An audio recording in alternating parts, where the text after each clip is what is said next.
राधे मित्रों, स्वागत है आपका अपने चैनल राधे कथा सागर में। मित्रों, आज हम सुनेंगे 10वें और 11वें व 12वें अध्याय के महात्म्य। आइए चलते हैं कथा की ओर। श्री नारायण जी बोले, हे लक्ष्मी जी, अब 10वें अध्याय का महात्म्य मैं कहता हूँ, तुम श्रवण करो। एक समय कैलाश पर्वत पर माता पार्वती भगवान शिव बैठे थे। एक हंस मेरे दर्शन को आ रहा था। वह हंस ब्रह्मा का वाहन था। ब्रह्मलोक से मानसरोवर को जा रहा था। उस सरोवर में सुंदर कमल के फूल थे। वह हंस एक कमल को लांघने लगा। उसकी परछाई कमल पर पड़ी। वह हंस अचेतन काला हो आकाश से गिर पड़ा। तब उसी समय उस मार्ग में मेरा एक गण आया। हंस को गिरा देखकर गण ने कहा, हे स्वामी, वह हंस आपके दर्शन को आया था, श्याम वर्ण होकर गिर पड़ा है। गण मेरी आज्ञा से हंस को ले आया। मैंने पूछा, हे हंस, तू श्याम वर्ण क्यों हुआ है? हंस ने कहा, हे प्रभु जी, मैं आपके दर्शनों को आ रहा था। मानसरोवर में कमल के फूल खिले हुए थे। मैं उनको लांघकर आया। उससे मेरी देह श्यामवर्ण हो गई और मैं आकाश से गिर पड़ा। कारण मैं नहीं जानता। यह सुनकर शिवजी हंस पड़े। तब आकाशवाणी हुई कि हे शंभू जी, कमलनी से पूछो, वह कहेगी।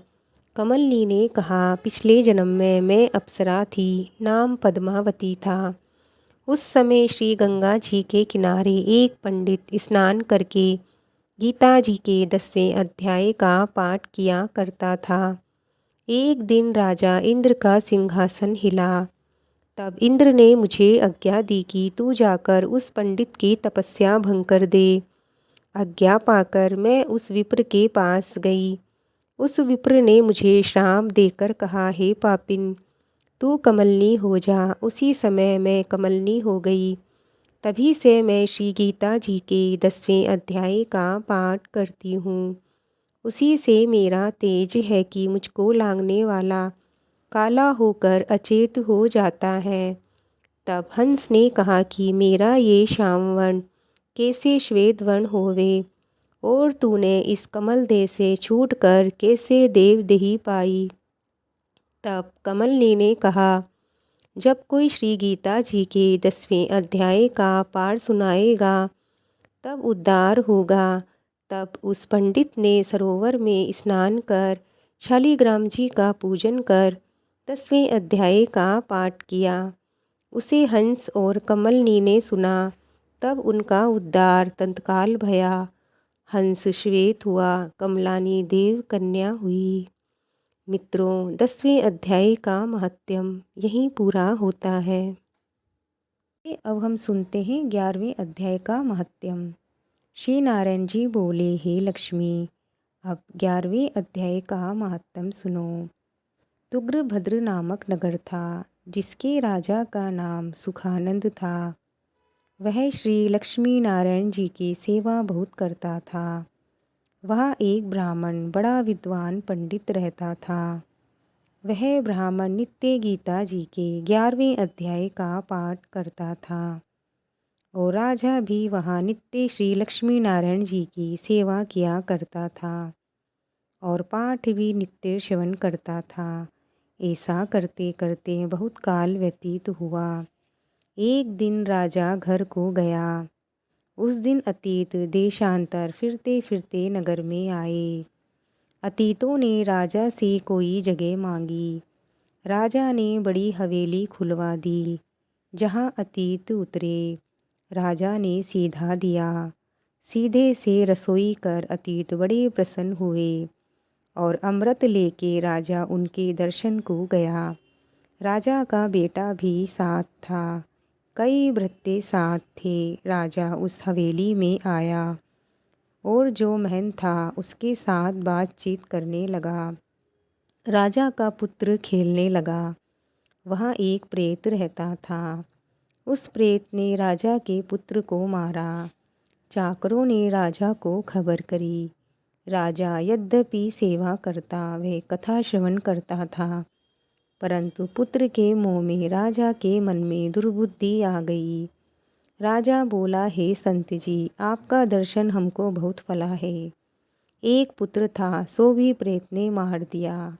तब ब्राह्मण ने कहा, हे राजा जी, चलो देखते हैं कहाँ है तेरा पुत्र। राजा ब्राह्मण महंत भी वहाँ आए जहाँ राजकुमार मरा पड़ा था।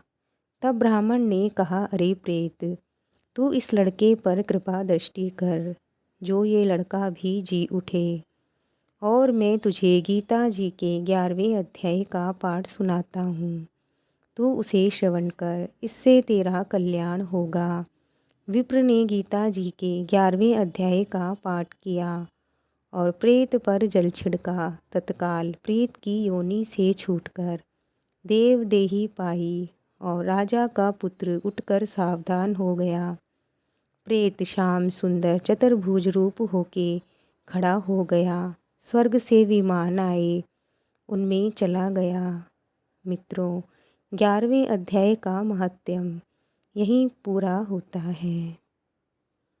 आइए अब हम सुनेंगे 12वें अध्याय का महत्म। श्री भगवान बोले, हे लक्ष्मी, अब 12वें अध्याय का महत्म सुनिए। दक्षिण देश में सुखानंद नाम का राजा रहता था। उसके राज्य में एक मंदिर में एक ब्राह्मण भगवान नारायण की सेवा करता था। एक दिन भगवान उन पे प्रसन्न हुए। श्री नारायण जी गरुड़ पर सवार होकर आए और कहा, तेरी क्या कामना है ब्राह्मण? गीता के 12वें अध्याय का पाठ करो, तब तुम्हारा उद्धार होगा। तब उस विप्र ने भगवान की स्तुति की। श्री नारायण जी ने विप्र को कहा, हे पंडित, आज से इस नगरी का राज्य तुझको दिया। इतना के अंतर ध्यान हुए वह विप्र घर को गया। उस देश के राजा की कोई संतान नहीं थी। राजा ने उस विप्र को बुलाया और विप्र को राज्य देके आप तप करने को गया। वन में विरक्त होकर रहा और विप्र राज्य करने लगा। श्री नारायण जी कहते हैं कि हे लक्ष्मी, यह गीता जी के 12वें अध्याय का महत्म है, जो मैंने आज कहा और तुमने सुना है। मित्रों, 12वें अध्याय का महत्म यहीं पूर्ण होता है।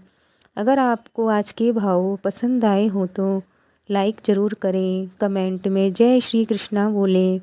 मिलते हैं और एक नई कथा के साथ। तब तक के लिए जय श्री कृष्णा, जय श्री राधे।